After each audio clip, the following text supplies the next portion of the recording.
This is the world of Gog and Magog.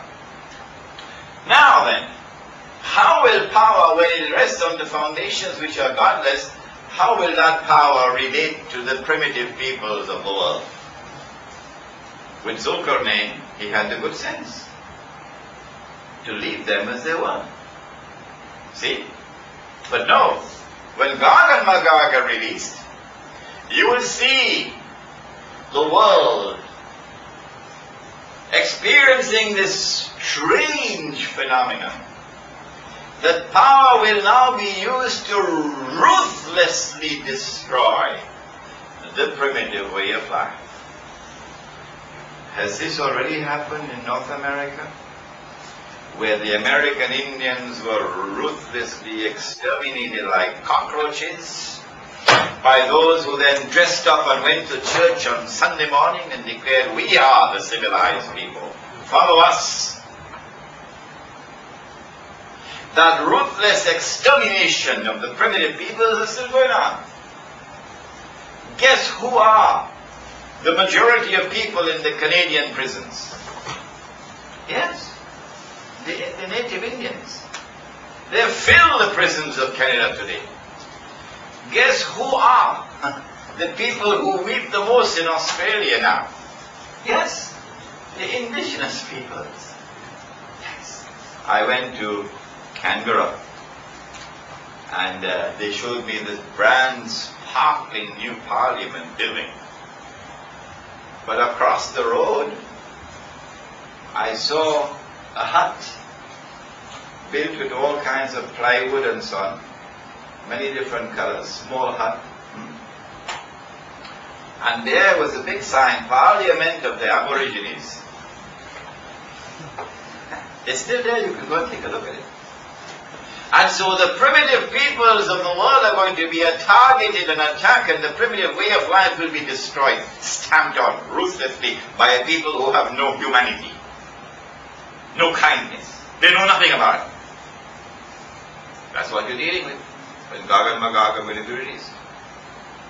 And those primitive people who survive the storm, you will see them.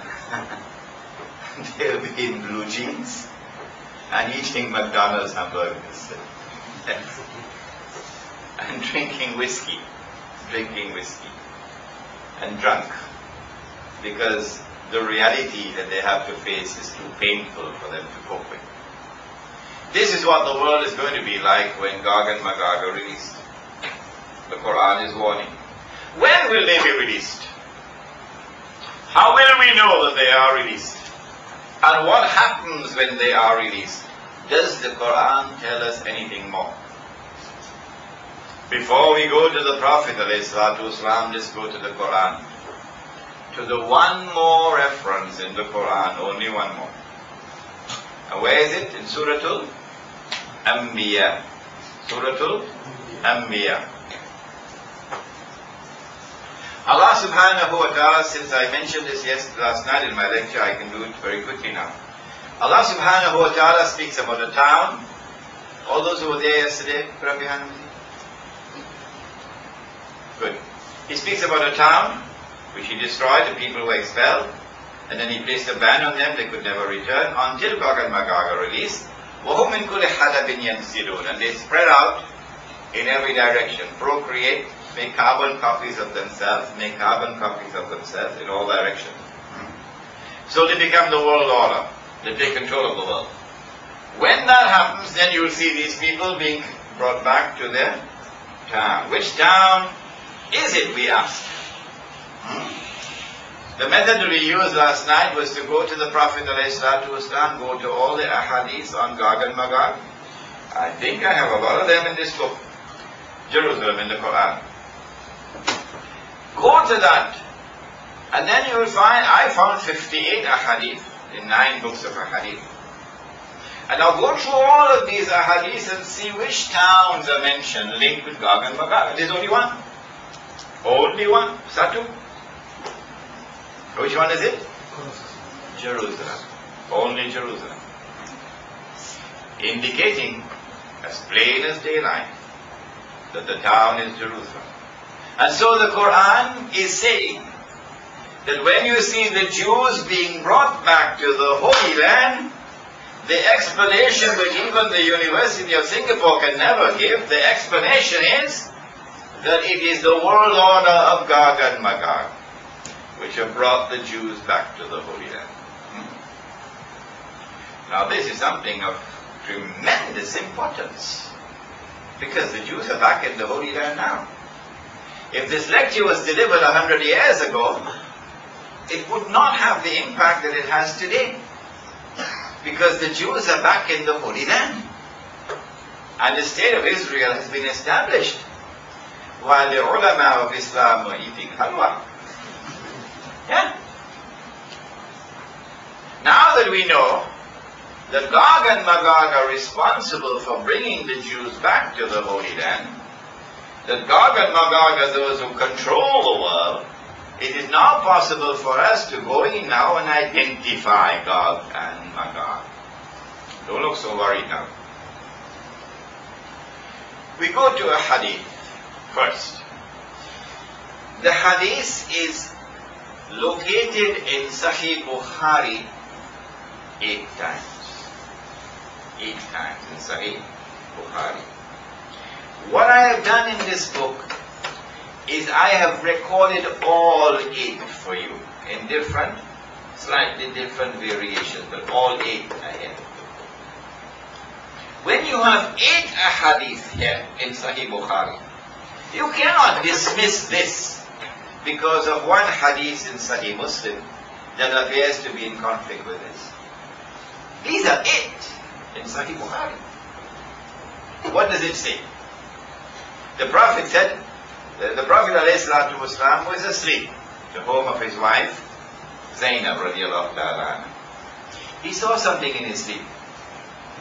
It alarmed him. He woke up. His face was flushed, all red. And he said, Waylul lil Arab, woe unto the Arabs, min sharrin qad iktarama, because of a great evil which will now come upon them. And then he raised his hands like this, made a hole. He says, today a hole has been made in the barrier. Which one? The one built by Zulkarnain. And so the release of Ya'juj and Ma'juj will now commence, because today Allah has made a hole in the barrier. Nobody else can make that hole. Only Allah can do it. Because Zulkarnain says, فَإِذَا جَاءَ وَعْدُ رَبِّي جَعَلَهُ دَكَّاءَ. When that time comes of which my Lord has warned you, Allah is going to bring down this barrier. When did this experience take place? This is in Medina. This is after the change of Qibla. Okay? It is at this time that the barrier is now brought down. And so Gog and Magog are released in the lifetime of Muhammad alayhi salatu wasalam. Are they all released at the same time? No. No. Because first of all, the Quran told us in Surah Al Kahf that they will be released as waves. وَتَرَكْنَ بَعْدَهُمْ يَوْمَئِذٍ يَمُوجُ فِي بَعْضٍ. And secondly, there is a hadith in Sahih Muslim which tells us that when Gog and Magog are released, the first of them will pass by the Sea of Galilee and start to drink the water. I said it last night, didn't I? And by the time the last of them pass, they will say, there used to be water here. It takes a long time to drink out a whole lake of water, isn't it? So the release of Ya'juj and Ma'juj is going to take a long time. They will not all be released at the same time.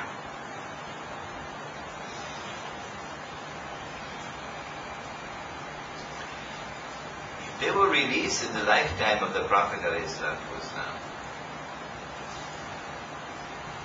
Now we can try to identify them. Number one, we're looking for a people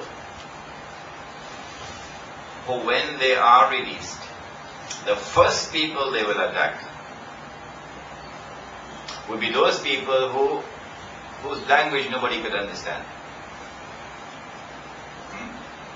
They will be the first people to become carbon copies of Gog and Magog. Yes.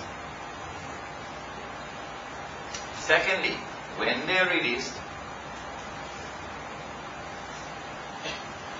they are going to exhibit an obsession with the Holy Land, because they eventually have to bring the Jews back to the Holy Land.